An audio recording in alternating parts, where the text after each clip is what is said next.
I said no to my fiancé's weekly nephew sleepovers. Ow, he's furious. But am I really the villain here?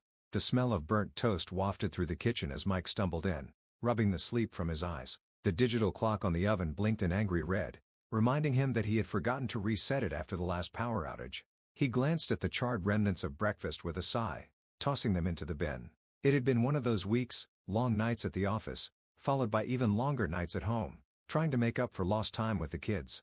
Sammy and Andy had been particularly rowdy the previous evening, their laughter echoing through the paper-thin walls of the apartment as they played hide-and-seek. I had retreated to the bedroom, earbuds in, trying to drown out the sound with a podcast, but even that had failed when the internet dropped out again, leaving me to face the chaos unfiltered. Mike's phone buzzed with an urgent message from work, summoning him back to the office, but the screen remained eerily dark, plunging him into a silent panic. He had been so tired that he hadn't noticed it was out of charge. He fumbled for the charger, his heart racing as he hoped it was just a simple battery issue. But the phone remained stubbornly unresponsive, the screen a mirror to his own weariness. The quiet of the kitchen was suddenly shattered by the sound of little feet pounding down the hallway, followed by the thud of the fridge door slamming shut. The boys had found the leftover pizza and were now arguing over the last piece. Mike took a deep breath and composed himself before turning to face the miniature tornado that had invaded our living space. "Hey guys," he called out, trying to sound cheerful despite the exhaustion weighing down his voice. Their eyes lit up as they saw him, and for a moment, the chaos was forgotten. "Uncle Mike," they chorused, their voices filled with excitement. They bombarded him with a flurry of questions about his day and their upcoming sleepover plans. But as Mike looked at me, the smile on his face faded. He knew we needed to talk about the elephant in the room, or rather, the lack of space for two growing boys every weekend. He sat down at the kitchen table, rubbing his eyes, and said, "Guys, Uncle Mike has to go back to work for a bit. Can you go play in your room while we have a quick chat?" They looked at us both, a hint of concern in their eyes, before nodding and running off, their footsteps gradually fading away.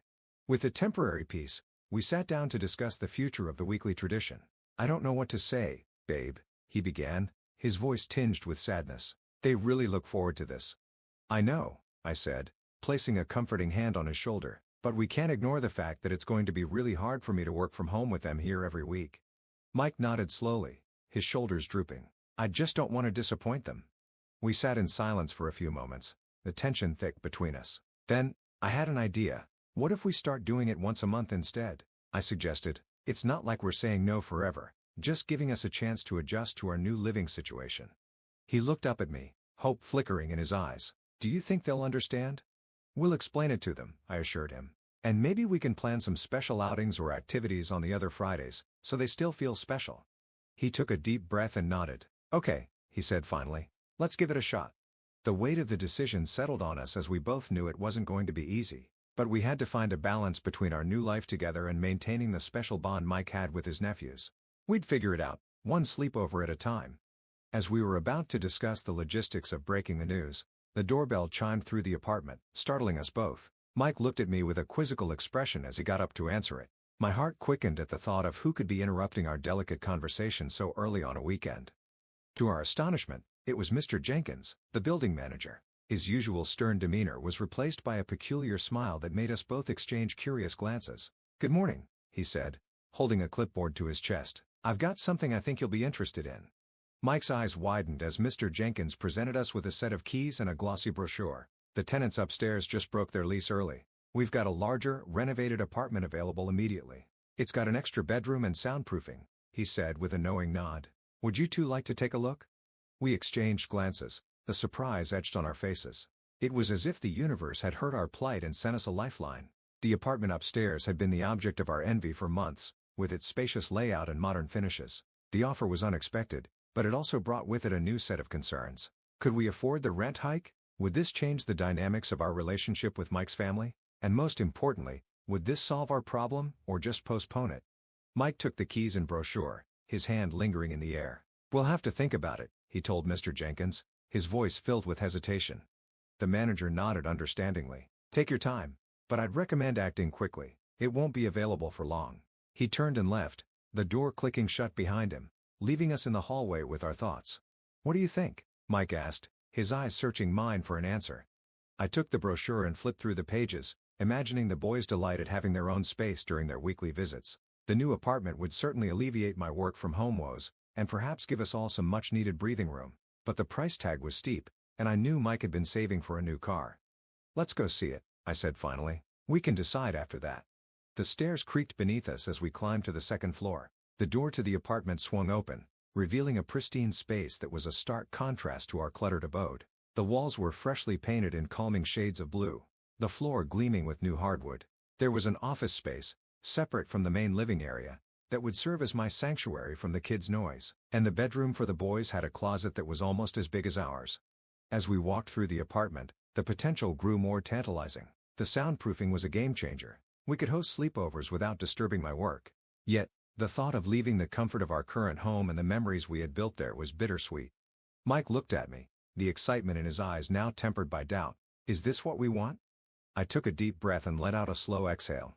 "It's a big change," I admitted. "But maybe it's the solution we need."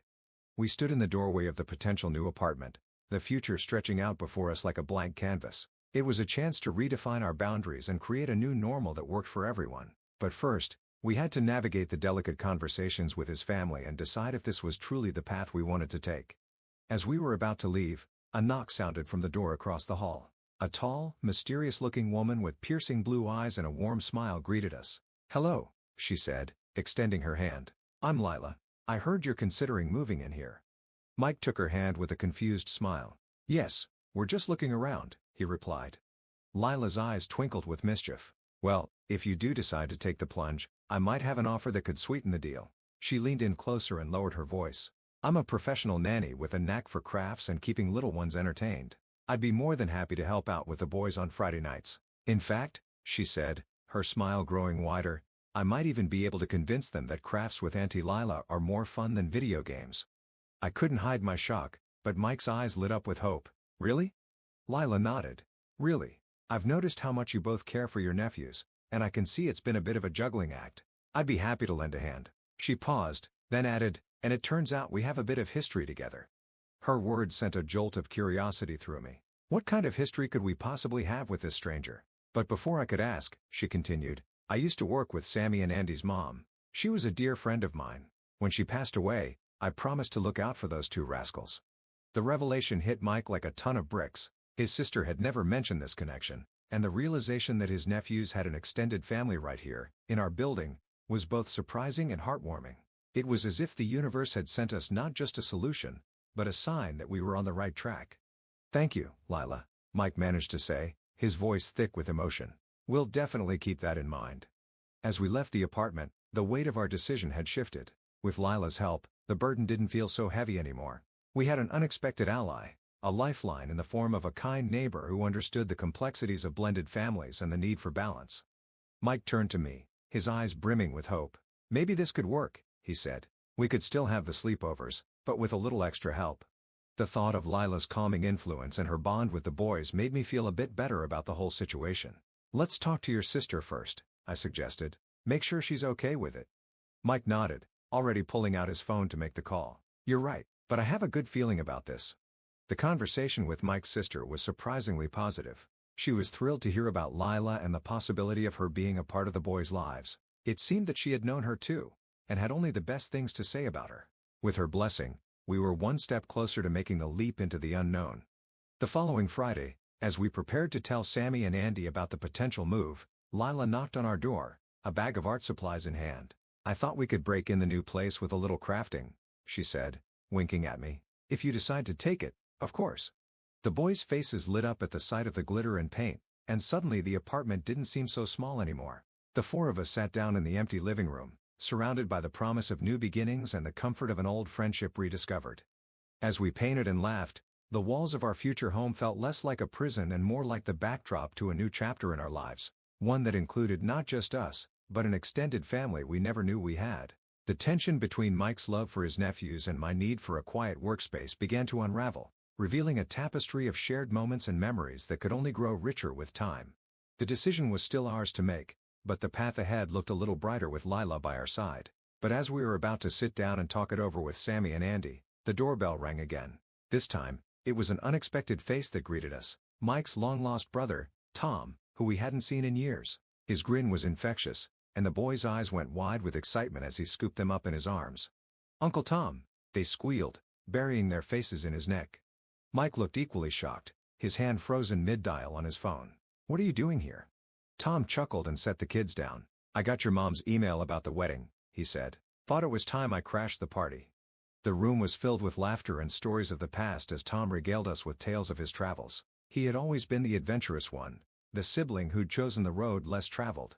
And as he spoke, a new idea began to form in my mind. "Mike," I whispered, tugging at his shirt sleeve. "What if Tom took the boys on weekend adventures?" Mike's eyes widened, and he looked from me to Tom and back again. "You wouldn't mind?" Tom's smile grew. "Mind? I'd love it. I've missed these little rascals. Besides," he winked at the boys, "it's time I taught them how to fish." The twist in our weekend routine was as surprising as it was welcome. With Tom back in the picture, the pressure of hosting sleepovers every weekend lifted, and a sense of unity grew within our extended family. The boys were thrilled at the prospect of exploring the city with their uncle, and Mike and I could finally enjoy our weekends without the stress of juggling work and playtime. We sat down with the kids and Tom, explaining our situation and the idea of the weekly adventures. The excitement on their faces was worth any potential inconvenience. Tom promised them hikes in the nearby forest, trips to the zoo, and even a surprise visit to an indoor rock climbing gym. The thought of them bonding and creating memories was priceless. Mike's mother was overjoyed when she heard the news. "It'll be just like old times," she said, her eyes misting over. "Your dad would be so happy to see you all together." And so it was decided. Our weekends transformed into a series of excitement and anticipation, with Tom taking the reins on Friday nights. The sleepovers didn't end. They just evolved, and the apartment no longer felt too small for our growing family. Instead, it became a cozy haven we looked forward to returning to after our weekly escapades. The first Friday with Tom went off without a hitch. The boys were up early, packing,